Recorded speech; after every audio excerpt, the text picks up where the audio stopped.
salamat, Jomar. Ako nga pala si Bert at ngayon kasama ko si Camille at si Paula. Mga estudyante galing Bataan. Ngayon, malalaman natin kung ano mga nalalaman nila tungkol sa ating pagpasangyan. Ate, sino nga pala, kilala niyo ba ang pambansang bayani ng Pilipinas? Oo. Sino? Si Dr. Sensen. Sa tingin nyo, ano bang naidulot ni Dr. Jose Rizal sa bansa natin? Demokrasya. Demokrasya. Magandang sagot yan. Para sa inyo, anong naidulot niyo si Rizal bilang sa pagkatao niyo?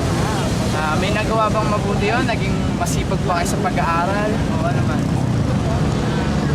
Naging masipag kami sa pag-aaral. Napag-aaralan din namin yung aklat na sinulat niya yung Noli Me Tangere sa El Filibusterismo. Yun. Napag-aralan niyo nila yung dalawang nobela na naisulat ni Jose Rizal. Ngayon, napakaganda sagot. Tungo naman po tayo sa ibang mga ating mga...